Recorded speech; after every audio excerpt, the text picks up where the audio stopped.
नमस्कार दोस्तों, मैं आप सभी का स्वागत करता हूं डिफेंस मास्टर पर और एक नया आपके लिए सेशन लेकर आया हूं। और आज के इस सेशन में हम डे 31 का डिस्कशन करेंगे for your upcoming NDA and CDS examination.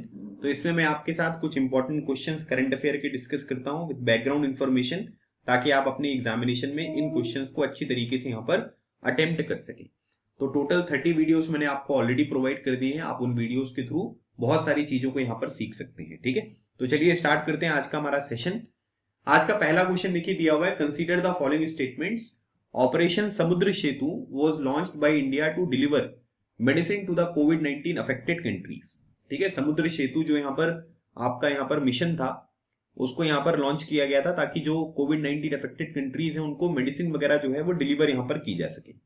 दूसरी बात, Indian navy has launch operation Samudra Setu 2 for shipment of oxygen filled containers to India. ठीक है, मतलब इंडियन नेवी ने ऑपरेशन समुद्र सेतु 2 जो है वो यहाँ पर लॉन्च किया था ताकि जो ऑक्सीजन फिल्ड कंटेनर्स हैं वो इंडिया को यहाँ पर पहुंचाया जा सके। ठीक है, तो अब आपको बताना है कि इनमें से कौन से स्टेटमेंट है जो कि यहाँ पर करेक्ट है। देखिए, सबसे इंपॉर्टेंट बात यहाँ पर ये ध्यान रखिएगा कि इसमें यहाँ पर क्या हुआ है कि जो ऑपरेशन समुद्र सेतु 2 है, इसमें क्या है कि ऑक्सीजन की आवश्यकता थी। कोविड-19 की जो सेकंड लहर यहाँ पर आई थी उसकी वजह से काफी प्रॉब्लम्स हमारे देश में देखने को मिली। तो उसकी वजह से अलग अलग कंट्रीज ने हमको ऑक्सीजन के जो सिलेंडर्स हैं वो यहाँ पर प्रोवाइड किए थे और इंडिया को डिलीवर करने के लिए इंडियन नेवी ने ऑपरेशन समुद्र सेतु 2 जो है वो यहाँ पर स्टार्ट किया गया था। ठीक है, तो इसका मतलब आप ये कह सकते हैं कि इसमें से ये वाला जो स्टेटमेंट है ये आपका बिल्कुल सही है ना। जैसे अगर आप इसमें देखोगे तो इसमें क्या है कि आईएनएस कोलकाता, ठीक है, ये शिप की बात कर रहा हूं मैं, आईएनएस कोलकाता और आईएनएस तलवार।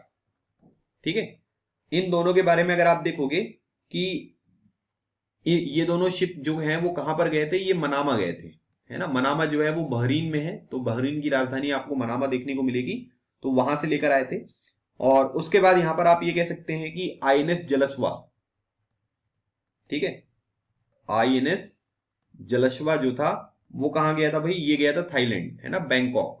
तो ये आपको ध्यान रखना है, ये मैच करने को आ सकता है पेपर में। ठीक है, और उसके बाद आईएनएस एरावत, ठीक है, आईएनएस एरावत के बारे में अगर हम देखेंगे तो यहां पर क्या है कि सिंगापुर गए थे। ठीक है, तो ये मैच करने को आ जाएगा आपसे, है ना, कि जलस्वा कहां गया था, एरावत कहां गया था, कोलकाता तलवार कहां गए थे। तो कोलकाता और तलवार जो है वो बहरीन मनामा गए थे, जलस्वा थाईलैंड गया था और एरावत जो है सिंगापुर। तो वहां से हम ऑक्सीजन जो है वो अपने देश के लिए यहां पर लेकर आए थे। ठीक है, अच्छा, ऑपरेशन समुद्र सेतु के बारे में अगर हम बात करेंगे तो इसको कब लॉन्च किया गया था, मई 2020 में इसको यहां पर लॉन्च किया गया था, है ना। और इसमें यहां पर क्या है कि जो भी यहाँ पर जो भी इंडियन सिटीजन है, ठीक है, कोविड-19 के दौरान जो यहाँ पर दूसरी कंट्रीज में फंस गए हैं उनको लाने के लिए किया गया था, मेडिसिन को डिलीवर करने के लिए नहीं किया गया था। तो इसका मतलब है कि पहला स्टेटमेंट जो है ये आपका बिल्कुल गलत स्टेटमेंट है। करेक्ट स्टेटमेंट पूछा जा रहा है तो 2 ओनली जो है ये इस क्वेश्चन का हमारा बिल्कुल राइट आंसर है। ठीक है, right answer is option number B. चलिए आगे बढ़ते हैं। With reference to the network of greening the financial system consider the following statement. ठीक है, तो network for greening the financial system से रिलेटेड आपको स्टेटमेंट दिए गए हैं और 2 स्टेटमेंट है और आपको ये बताना है कि इनमें से कौन सा है जो कि करेक्ट स्टेटमेंट आपको देखने को मिलेगा। It is a global network of government authorities advocating a more sustainable renewable energy production and consumption. दूसरी बात, it was created at the Paris One Planet Summit in 2017। तो आपको बताना है कि इसका जो हमारा राइट आंसर होगा वो यहां पर क्या होगा। तो अब देखिए यहां पर क्या है कि इसमें अगर हम देखेंगे तो यहां पर क्या है कि इसमें बोला जा रहा है कि भाई ये एक यहां पर क्या है कि नेटवर्क है जिसमें किसकी बात हो रही है कि सस्टेनेबल रिन्यूएबल एनर्जी प्रोडक्शन और कंजम्पशन के बारे में यहां पर बात हो रही है। ठीक है, तो देखो इसमें क्या है कि रिन्यूएबल एनर्जी के बारे में बात नहीं है। इसमें अगर हम देखेंगे तो ये क्या है कि ये ग्लोबल नेटवर्क है, गवर्नमेंट अथॉरिटीज का नहीं है। इसमें अगर आप देखोगे तो यहां पर क्या है कि जो सेंट्रल बैंक्स हैं, ठीक है, जो सेंट्रल बैंक्स आपको देखने को मिलेंगे, प्लस जो भी यहां पर सुपरवाइजरी अथॉरिटीज हैं, ठीक है, जो सुपरवाइजरी अथॉरिटीज यहां पर देखने को मिलेगी, उनका यहां पर ग्रुप है जो कि यहां पर सस्टेनेबल फाइनेंशियल सिस्टम के बारे में बात करते हैं। ये renewable energy production and consumption वगैरह के ऊपर बात यहां पर नहीं करते हैं। पहला स्टेटमेंट जो है ये आपका गलत है। अब यहां पर क्या है कि जो भी फाइनेंशियल सिस्टम में यहां पर आपको क्लाइमेट चेंज की वजह से चेंजेस देखने को मिले हैं, है ना, तो हमें कैसे करना है कि भाई लो कार्बन जो यहां पर इकोनॉमिक ग्रोथ है उसको इंश्योर करें, तो उसके ऊपर यहां पर ये ध्यान दिया जाएगा। ठीक है, और उसके बाद यहां पर ये ध्यान रखिएगा कि इसको ना यहाँ पर पेरिस वन प्लैनेट समिट जो कि दिसंबर 2017 में हुई थी, उस टाइम पर इसको लॉन्च किया गया था और उस टाइम पर इसको क्रिएट किया गया था। और ये सस्टेनेबल फाइनेंशियल सिस्टम के बारे में जो है वो यहां पर बात करता है। ठीक है, तो दूसरा स्टेटमेंट जो है ये आपका बिल्कुल सही है, लेकिन पहला स्टेटमेंट गलत है। आपसे करेक्ट स्टेटमेंट पूछा जा रहा है, so right answer is option number B. तो क्लाइमेट चेंज और जो भी यहाँ पर लो कार्बन एमिशन है उसके लिए हम सस्टेनेबल जो फाइनेंशियल सिस्टम है वो कैसे डेवलप कर सकते हैं, ये इसका प्रोविजन है। ठीक है, चलिए आगे बढ़ते हैं। क्वेश्चन नंबर 3 देखिए, कंसीडर द फॉलोइंग स्टेटमेंट्स। दो स्टेटमेंट आपको दिए गए और आपको ये बताना है कि इनमें से कौन सा स्टेटमेंट है जो कि करेक्ट है। पहली बात, India is not part of the UN refugee convention. Article 21 of the Indian constitution provide for the protection of refugees from refoulement. ठीक है, तो आपको बताना है कि इनमें से कौन सा स्टेटमेंट है जो कि यहां पर आपको सही देखने को मिलेगा। ठीक है, अब यहां पर यह बोला गया है कि अभी बेसिकली यहां पर क्या हुआ था कि ये न्यूज में क्यों है, क्योंकि अभी मणिपुर का जो हाईकोर्ट यहां पर है उसने यहां पर ऑर्डर किया था कि जो 7 म्यांमार नेशनल्स हैं, ठीक है, जो कि आपको यहां पर बॉर्डर टाउन मणिपुर में देखने को मिलेंगे, और उनको यहां पर क्या है कि भाई सेफ पैसेज जो है वो यहां पर इंश्योर किया जाए। ठीक है, ताकि ये United nation high commissioner for refugees, ठीक है, मतलब कि यूनाइटेड नेशन, ठीक है, high commissioner for refugees UNHCR जो है वो दिल्ली में जो आपको इनका ऑफिस देखने को मिलेगा वहां पर ये ट्रेवल कर सके। मतलब यहां पर क्या है, सीधी सीधी बात यहां पर ये बताई जा रही है कि अभी मणिपुर के हाईकोर्ट ने यहां पर ऑर्डर किया था कि जो 7 मेंबर्स हैं म्यांमार नेशनल्स हैं, ठीक है, जो कि मणिपुर के बॉर्डर टाउन में है, उनको यहां पर United nation high commissioner for refugees का जो ऑफिस आपको न्यू दिल्ली में देखने को मिल रहा है वहां पर जो है वो यहां पर क्या हो कि उनको ट्रेवल करने दिया जाए। ठीक है, अब एक बार यहां पर ये आपको जो है वो ध्यान रखना है कि इंडिया के बारे में अगर हम देखेंगे तो यहां पर कोई रिफ्यूजी प्रोटेक्शन की पॉलिसी या फ्रेमवर्क इंडिया की नहीं है ना। मतलब आप ये कह सकते हैं कि कोई पॉलिसी वगैरह हमारी नहीं है, लेकिन असाइलम वगैरह जो है वो हम बहुत सारे लोगों को प्रोवाइड करते रहते हैं जो नेबरिंग कंट्रीज है, इंक्लूडिंग दलाई लामा जी को भी हमने असाइलम यहाँ पर प्रोवाइड किया था। और साथ ही साथ आप यहाँ पर ये कह सकते हैं कि इंडिया जो है ना वो यूएन रिफ्यूजी जो कन्वेंशन है, ठीक है, उसका यहाँ पर आपको पार्ट देखने को नहीं मिलेगा। तो India is not a party of the UN refugee convention, मतलब हमारे ऊपर कोई मतलब लीगल बाइंडिंग नहीं है कि कोई रिफ्यूजी अगर हमारे यहाँ पर आ रहा है तो हम उसको यहाँ पर असाइलम देंगे, है ना। लेकिन याद रखिएगा इंडिया जो है universal declaration of human right, ठीक है, universal declaration of human rights जो कि यहां पर आपको किसका देखने को मिलेगा, यूनाइटेड नेशन का। और universal declaration of human rights कब का, 1948 का। ठीक है, और इसका भी पार्ट यहां पर आपको देखने को मिलेगा। और साथ ही साथ जो भी यहां पर सिविल एंड पॉलिटिकल राइट्स हैं, ठीक है, civil and international convention on civil and political rights, ठीक है, इसका भी इंडिया जो है वो आपको यहां पर पार्ट देखने को मिलेगा जो कि 1966 का है। रिफ्यूजी कन्वेंशन का पार्ट नहीं है, लेकिन आप यहां पर ये कह सकते हैं कि India universal declaration of human rights and international convention on civil and political right 1966 का यहां पर आपको पार्ट देखने को मिलेगा। ठीक है, अब यहां पर क्या है कि इसमें अगर आप यहां पर देखेंगे कि अगर मान लीजिए कि इसमें जैसे एक यहां पर बात हो रही है रिफॉल्वमेंट के बारे में, तो आर्टिकल 21 जो है वो यहां पर इंडियन कॉन्स्टिट्यूशन का वो प्रोवाइड करता है प्रोटेक्शन ऑफ रिफ्यूजीज फ्रॉम रिफॉल्वमेंट, है ना। मतलब रिफॉल्वमेंट मतलब आप ये कह सकते हैं कि ये एक प्रिंसिपल है इंटरनेशनल लॉ में कि अगर मान लीजिए कि कोई पर्सन इस तरीके से फील करता है कि भाई अगर वो अपनी खुद की कंट्री में जाएगा, है ना, तो उसका यहाँ पर परसिक्यूट कर दिया जाएगा, उसको मार दिया जाएगा, है ना, या उसके साथ अत्याचार यहाँ पर होंगे। तो जो भी यहाँ पर जिस कंट्री में वो पर्सन ये बात कह रहा है वो उसको यहाँ पर फोर्स नहीं करेगी कि नहीं नहीं हम इससे कुछ नहीं जानते, आपको अपनी कंट्री में यहाँ पर जाना पड़ेगा, है ना। तो आर्टिकल 21 में ये बात भी यहाँ पर बोली गई है। Article 21 of the constitution encompasses the right of non refoulement, ठीक है, मतलब आप जबरदस्ती नहीं कर सकते हो। अगर उसको लगता है कि उसके देश में उसके साथ अत्याचार होगा, उसको इवन मार भी दिया जा सकता है, तो आप जबरदस्ती फोर्स यहाँ पर नहीं कर सकते।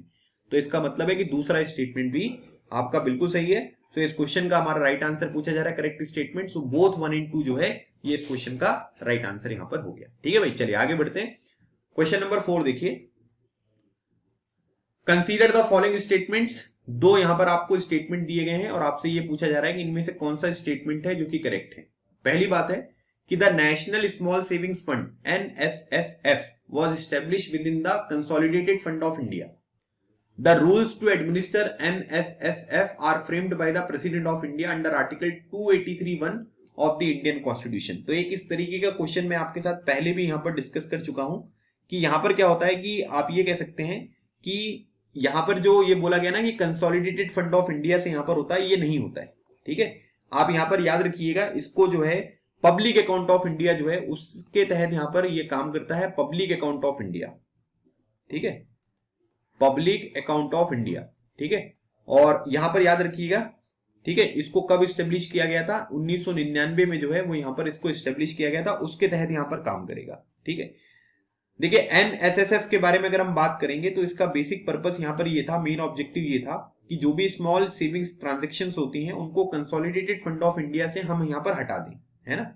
हमने जब एनएसएसएफ यहां पर बनाया था तो हमने ये सोचा था कि यार जो स्मॉल सेविंग्स ट्रांजेक्शन्स होते हैं वो भी कंसोलिडेटेड फंड ऑफ इंडिया से होते हैं, है ना। तो आप यहां पर क्या है कि सेल्फ सस्टेनिंग और ट्रांसपेरेंट मैनर में यहां पर ये काम कर सके, इसलिए हमने पब्लिक अकाउंट ऑफ इंडिया को यहां पर जो है वो आप यहां पर आप ये कह सकते हैं कि वो यहां पर काम करते हैं। और इससे क्या होता है कि जो फिस्कल डेफिसिट है, ठीक है, उसके ऊपर भी ज्यादा इंपैक्ट यहां पर नहीं पड़ता है, क्योंकि कंसोलिडेटेड फंड ऑफ इंडिया से पैसे यहां पर नहीं आ रहे हैं, ठीक है। अब एक बात यहां पर ये ध्यान रखिएगा कि ये जो यहां पर ये फंड होता है इसको एडमिनिस्टर कौन करता है, डिपार्टमेंट ऑफ इकोनॉमिक अफेयर्स, ठीक है। तो डिपार्टमेंट ऑफ इकोनॉमिक अफेयर्स, और ये कौन सी मिनिस्ट्री के अंतर्गत आता है, ये मिनिस्ट्री ऑफ फाइनेंस के अंतर्गत आता है, वो इसको यहां पर एडमिनिस्टर करते हैं, है ना। और उसके बाद national small savings fund custody and investment rules हैं, ठीक है, जो कि आपको 2001 के यहां पर देखने को मिलेंगे, उन रूल्स के तहत इसको यहां पर एडमिनिस्टर किया जाता है, ठीक है। और उसके बाद यहां पर ये ध्यान रखिएगा कि ये जो रूल्स हैं इसको फ्रेम किसने किया था, इसको फ्रेम किया था भारत के राष्ट्रपति ने आर्टिकल 283(1) के तहत। तो इसका मतलब दूसरा स्टेटमेंट जो है ये आपका बिल्कुल सही है। तो करेक्ट स्टेटमेंट पूछा जा रहा है, सो ऑप्शन नंबर बी इस क्वेश्चन का राइट आंसर होगा, ठीक है। ये क्वेश्चन मैं आपके साथ पहले भी यहां पर डिस्कस कर चुका हूं। चलिए अगला क्वेश्चन देखिए, कंसीडर द फॉलोइंग स्टेटमेंट्स, और आपको बताना है कि इन दोनों स्टेटमेंट में से कौन सा स्टेटमेंट है जो कि यहां पर सही है, ठीक है। P-8 type petrol aircraft is a long range maritime reconnaissance and anti-submarine warfare aircraft. The US has granted India to same access to defense technology as it grants to its NATO allies. तो आपको बताना है कि इसमें से जो हमारा right answer होगा वो यहां पर क्या होगा, ठीक है। देखिए अगर हम यहां पर बात करेंगे तो ये एक long range maritime reconnaissance and anti submarine warfare aircraft है, तो इसमें कोई प्रॉब्लम नहीं है, पहला वाला जो स्टेटमेंट है ये बिल्कुल सही है, ठीक है। अब एक बात ये ध्यान रखिएगा, हम सभी लोगों ने एक P-8A के बारे में सुना है। P-8A जो है ये क्या है, ये पोसीडन जो यहाँ पर आपको एक एयरक्राफ्ट देखने को मिलेगा, ठीक है, उसी का ये वेरिएंट है ना। ये पोसीडियन यहाँ पर आपको एक एयरक्राफ्ट देखने को मिलेगा, उसका ये आपको एक एयरक्राफ्ट है, उसी का वेरिएंट आपको देखने को मिलेगा। और एक बात ये ध्यान रखना है कि ये बनाया किसने, ये बोइंग ने बनाया है, ठीक है, तो ये आपको ध्यान रखना है। और उसके बाद यहाँ पर क्या है कि मतलब इसमें आप ये कह सकते हैं कि ये डायरेक्टली जो भी यहाँ पर एनिमीज वगैरह होते हैं, थ्रेट्स वगैरह होते हैं, उसको न्यूट्रलाइज यहाँ पर कह सकते हैं। और उसके बाद यहाँ पर आप ये कह सकते हैं कि P-8 जो है, ठीक है, P-8 इसके जो फर्स्ट कस्टमर था, फर्स्ट कस्टमर मतलब पहली बार किसी कंट्री को जो दिया गया था वो किसको दिया गया था, वो इंडिया को दिया गया था। और कब दिया गया था, 2009 में, है ना। तो इंडिया जो है वो P-8 का पहला कस्टमर था, और उसके बाद अलग अलग तरीके के वेरिएंट हैं जो आपको देखने को मिलेंगे, ठीक है। अब आप ये देख सकते हैं कि अगर हम 2020 में अगर देखें, अब ये जीडी के लिए एक इंपॉर्टेंट पॉइंट है, 2020 में अगर हम इंडिया यूएस डिफेंस ट्रेड के बारे में देखेंगे, है ना, इंडिया यूएस डिफेंस ट्रेड के बारे में, तो आज के टाइम पीरियड पर 2020 में ट्रेड जो हो गया है वो करीब आप ये कह सकते हैं कि 20 बिलियन, ठीक है, 20 बिलियन यूएस डॉलर का हो गया है ना। जबकि 2008 में अगर आप देखोगे तो ये जो ट्रेड था वो कैसा था, वो नियर जीरो था। लेकिन आज के टाइम पीरियड पर हमारी जो यूएस के साथ दोस्ती है वो काफी बढ़ती हुई आपको देखने को मिल रही है, और 2020 में करीब 20 बिलियन यूएस डॉलर का डिफेंस ट्रेड जो है वो इंडिया और यूएस के बीच में आपको देखने को मिलेगा, ठीक है। और उसके बाद एक बात ये भी ध्यान रखिएगा, यूएस ने डेजिग्नेट किया था, US designated India as major defence partner, ठीक है। तो मेजर डिफेंस पार्टनर जो है वो यूएस ने इंडिया को कब डेजिग्नेट किया था, ये किया था 2016 में, ठीक है, तो उस टाइम पर किया गया था। और उसके बाद यहां पर क्या है कि जो भी डिफेंस टेक्नोलॉजी है नेटो एलाइज वगैरह के साथ, तो आप यहां पर ये कह सकते हैं कि उसी तरीके की जो डिफेंस टेक्नोलॉजी वगैरह है वो सब चीजें यहां पर इंडिया को ग्रांट की जाएंगी, तो ये भी आपको ध्यान रखना है। तो इसका मतलब ये है कि दूसरा स्टेटमेंट भी जो है ये आपका बिल्कुल सही है। तो इन दोनों स्टेटमेंट में से अगर हम देखेंगे तो ऑप्शन नंबर सी इस क्वेश्चन का हमारा बिल्कुल राइट आंसर है। ठीक है, तो ये काफी इंपॉर्टेंट है।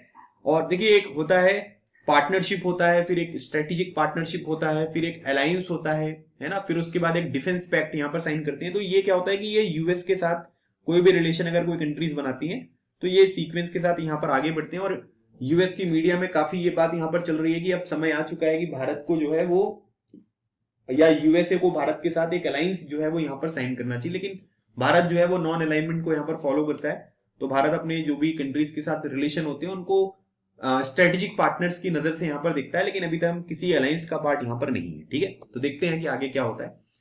अगला क्वेश्चन देखिए दिया हुआ है कि with reference to the purchasing managers index PMI consider the following statement. मैंने आपको इंडेक्स ऑफ इंडस्ट्रियल प्रोडक्शन के बारे में पढ़ाया था। अब उसी से रिलेटेड एक आपको यहाँ पर ये पीएमआई इंडेक्स देखने को मिलेगा जिसको बोलते हैं परचेसिंग मैनेजर्स इंडेक्स। और आपसे क्या है कि इसमें से 3 स्टेटमेंट दिए गए हैं और आपको ये बताना है कि इनमें से कौन सा स्टेटमेंट है जो कि करेक्ट है। पहली बात, it is a survey based measure, it is calculated for the service sectors only, PMI is compiled by the IHS Markit for economies worldwide. तो आपको बताना है कि इसका आंसर यहां पर क्या होगा। ठीक है, अब यहां पर देखिए कि जैसे सबसे पहली बात अगर हम देखेंगे तो यहाँ पर जो ये परचेसिंग मैनेजर्स इंडेक्स यहाँ पर आपको देखने को मिलेगा, ये एक सर्वे बेस्ड मेजर है। ठीक है, जिसमें क्या होता है कि जो लोग भी यहाँ पर रिस्पॉन्ड करते हैं उनसे ये पूछा जाता है कि भाई जो भी बिजनेस वेरिएबल्स यहाँ पर आपको दिख रहे हैं, है ना, मतलब आप ये देखोगे कि पिछले महीने जो भी बिजनेस करना कैसा था और इस महीने बिजनेस करना कैसा लग रहा है आपको, है ना, क्या क्या चेंजेस आए, किस तरीके की चेंजेस आए।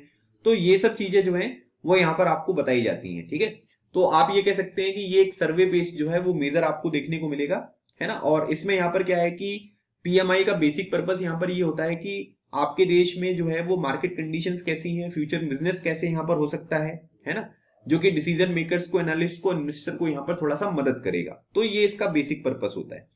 अच्छा, उसके बाद यहाँ पर ये ध्यान रखिएगा कि सबसे इंपॉर्टेंट बात यहाँ पर ये बोला जा रहा है कि it is calculated for the service sector only. ये बिल्कुल गलत है। तो मैन्युफैक्चरिंग के लिए भी यहां पर इसको इंक्लूड किया जाता है। ठीक है, मैन्युफैक्चरिंग के लिए भी सेपरेटली भी यहां पर आता है और मैन्युफैक्चरिंग प्लस सर्विसेज इसका कंपोजिट भी आपको देखने को मिलेगा। मतलब सर्विसेज का अलग से आएगा, मैन्युफैक्चरिंग का अलग से आएगा, मैन्युफैक्चरिंग प्लस सर्विसेज दोनों यहां पर आता है। तो इसका मतलब आप ये कह सकते हैं कि ये वाला स्टेटमेंट जो है ये आपका गलत है। और मतलब आप ये देख सकते हैं कि करीब 40 कंट्रीज की जो या 40 इकोनॉमीज जो है दुनिया भर में, उनके लिए आईएचएस मार्केट जो है वो यहाँ पर क्या करता है कि इसको जो है वो पब्लिश करता है। तो अगर मान लीजिए कि ये बेसिकली जैसे 50 इसमें एक मिडिल वैल्यू है ना, अगर 50 से ज्यादा यहां पर होगी तो मार्केट कंडीशन अच्छी है। ठीक है, मार्केट कंडीशन जो है वो कैसी है, वो बढ़िया है। ठीक है, मतलब अच्छी दिख रही है। और इधर अगर जाओगे तो मार्केट कंडीशन उतनी अच्छी यहां पर नहीं है, बिजनेस करना जो है वो उतना अच्छा यहां पर अभी कंडीशन देखने को नहीं मिल रही है। ठीक है, तो ये भी आपको ध्यान रखना है। तो पीएमआई जो है वो किसके द्वारा किया जाता है, आईएचएस मार्केट के द्वारा यहाँ पर इसको पब्लिश किया जाता है। और ये ग्लोबल लीडर है इन इंफॉर्मेशन एनालिटिक्स में, जो कि यहाँ पर इस तरीके का काम करते हैं। ठीक है, तो अभी आपसे ये पूछा जा रहा है कि करेक्ट स्टेटमेंट कौन सा है, तो दूसरा गलत है, पहला और तीसरा जो है ये हमारा इस क्वेश्चन का राइट आंसर हो गया। चलिए आगे बढ़ते हैं। Consider the following statements regarding Taiwan. ठीक है, ताइवान से रिलेटेड यहाँ पर आपको कुछ स्टेटमेंट्स दिए गए हैं और आपसे ये पूछा जा रहा है कि इनमें से कौन सी स्टेटमेंट है जो कि यहाँ पर करेक्ट है। पहली बार, it is surrounded by China to the west and Philippines to the south. It is the largest economy that is not part of the United Nation. India recognizes Taiwan as an independent state. तो आपको बताना है कि इनमें से कौन सा statement है जो कि यहाँ पर सही है। देखिए सही बात तो यहाँ पर ये ध्यान रखिएगा कि यहाँ पर क्या है कि ताइवान का जो ऑफिशियल नेम है वो यहाँ पर क्या है, वो है Taiwan the Republic of China. ठीक है, क्योंकि ये चाइना का ही पार्ट आपको देखने को मिलेगा, है ना। और उसके बाद यहाँ पर क्या है कि 1949 से जो है वो इंडिपेंडेंट तरीके से यहां पर गवर्न कर रहे हैं अपने आप को। ठीक है, इंडिपेंडेंट नेशन की तरह यहां पर जो है वो यहां पर क्या कर रहे हैं कि गवर्न कर रहे हैं, लेकिन ऑफिशियली जो है वो चाइना के पार्ट आपको देखने को मिलेंगे। ठीक है, आप उसके बाद अगर मान लीजिए कि मैंने यहां पर ये ताइवान बनाया, ठीक है, ये ताइवान है। अब इसमें अगर हम देखेंगे तो वेस्ट में जो है इधर आपको चाइना देखने को मिलेगा। ठीक है, नॉर्थ ईस्ट में जो है, ठीक है, ये आपका नॉर्थ ईस्ट हो गया यहाँ पर, तो ये हो गया आपका जापान यहाँ पर। और उसके बाद जो है यहां पर जो है ये आपको फिलीपींस देखने को मिलेगा। ठीक है, ये फिलीपींस यहां पर हो गया। ठीक है, तो इसका मतलब यहां पर ये बोला जा रहा है कि चाइना वेस्ट में, फिलीपींस साउथ में, तो ये बिल्कुल सही है। ठीक है, पहला स्टेटमेंट बिल्कुल सही आपको देखने को मिलेगा। अब दूसरी बात यहां पर आपको यह ध्यान रखना है कि इसमें सबसे इंपॉर्टेंट चीज जो बताई जा रही है कि it is the largest economy that is not a part of the United nation. देखिए, एक बात ये भी ध्यान रखना है कि ताइवान जो है ये मोस्ट पॉपुलस यहां पर एक स्टेट है, ठीक है, जो कि यूनाइटेड नेशन का पार्ट नहीं है। चाइना ये कहता है कि भाई जब हम चाइना का पार्ट है, चाइना मेंबर है, तो ताइवान को मेंबर बनने की क्या आवश्यकता है, ठीक है। तो ये बात यहां पर आपको देखने को मिलेगा। तो मोस्ट पॉपुलस कंट्री है और जो यूनाइटेड नेशन का पार्ट नहीं है, और लार्जेस्ट इकोनॉमी है आउटसाइड द यूएन, है ना, ये भी बात आपको ध्यान रखना है। ताइवान अगर हम बात करेंगे तो एशिया की 5th लार्जेस्ट इकोनॉमी है, ठीक है, 5th largest economy of Asia, ठीक है, ये भी आपको ध्यान रखना है। तो ये वाला जो है ये स्टेटमेंट भी आपका बिल्कुल सही स्टेटमेंट यहां पर हो गया। तीसरी बात अगर हम बात करेंगे कि इंडिया और उसके बाद यहां पर जो है ताइवान के बीच में कोई फॉर्मल डिप्लोमेटिक रिलेशन नहीं है, लेकिन अगर हम 1995 से यहां पर देखेंगे तो यहां पर क्या है कि रिप्रेजेंटेटिव ऑफिस जो है वो एक दूसरे की कैपिटल्स में आपको देखने को मिलेंगे। मतलब उसको एक आप ये कह सकते हैं कि डी फैक्टो एम्बेसीज की तरह यहां पर काम कर रहा है वो, ठीक है। और उसके बाद यहां पर जो है वो ताइवान को करीब 15 कंट्रीज हैं जो अभी रिकॉग्नाइज करती हैं एज अ इंडिपेंडेंट स्टेट, और इंडिया जो है उनमें से यहां पर क्या करता है कि वो यहां पर इंडिया उसमें से एक नहीं है जो कि एक इसको इंडिपेंडेंट स्टेट यहां पर फॉलो करे, क्योंकि यहां पर ये वन चाइना पॉलिसी जो है इंडिया उसको यहां पर फेवर करता है ना, कि वन चाइना पॉलिसी है और इसको फेवर कर रहा है, और उसको एक इंडिपेंडेंट स्टेट अभी के टाइम पर इंडिया जो है वो यहां पर नहीं मानता है, ठीक है। तो इसका मतलब ये वाला स्टेटमेंट गलत है। तो करेक्ट स्टेटमेंट पूछा जा रहा है, सो राइट आंसर हो गया option number A, 1 and 2 only is the right answer. चलिए आगे बढ़ते हैं, अगला क्वेश्चन देखिए। Consider the following statements regarding the Asiatic line, ठीक है। तो एशियाटिक जो शेर है उससे रिलेटेड आपको स्टेटमेंट दिए गए हैं, 2 स्टेटमेंट है, आपको ये बताना है कि कौन सा करेक्ट है। पहली बात, the Gir national park and wildlife sanctuary is the only abode of the Asiatic lion, it is listed as endangered in the IUCN red list. आपको बताना है कि इसका राइट आंसर यहां पर क्या होगा। देखिए, आप यहां पर एक चीज ये देखेंगे कि जो अफ्रीकन लाइंस होते हैं ना, अफ्रीका में जो लाइंस आपको देखने को मिलेंगे उससे थोड़े से इनका जो साइज होता है वो यहां पर छोटा होता है, ठीक है, ये बात आपको ध्यान रखना है। और उसके बाद आप यहां पर देखोगे कि आज के टाइम पीरियड पर जो गिर national park and wildlife century है, यहीं पर आपको एशियाटिक लाइन यहां पर देखने हैं, और कहीं पर नहीं है, यहीं पर आपको देखने को मिलेंगे। तो ये आपको ध्यान रखना है। और उसके बाद IUCN की रेड लिस्ट में जो है इनको यहां पर इंडेंजर्ड जो है वो यहां पर डिक्लेयर किया गया है।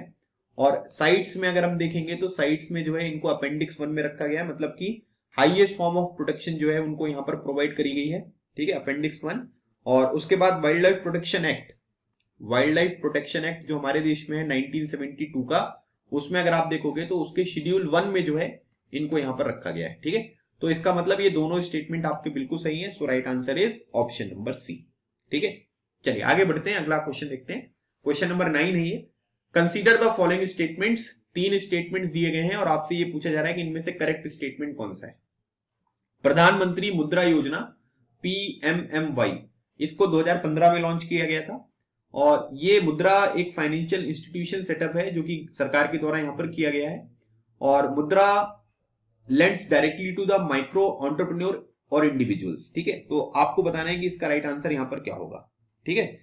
तो अब यहां पर क्या है कि जैसे आप यहां पर देखेंगे तो इसमें बोला जा रहा है कि प्रधानमंत्री जो मुद्रा योजना है इसको 2015 में लॉन्च किया गया था, बिल्कुल सही बात है, 2015 में इसको यहां पर लॉन्च किया गया था। और उसके बाद आप यहां पर ये कह सकते हैं कि लोन जो है, ठीक है, लोन अप टू ₹10 लाख, ठीक है, 10 लाख रुपए तक का जो लोन है उसके यहां पर प्रोवाइड करने की बात यहां पर होती है कि भाई मतलब इस स्कीम के तहत यहां पर क्या होगा कि जो ₹10 लाख तक का जो लोन है वो आपको यहां पर प्रोवाइड किया जाएगा, है ना।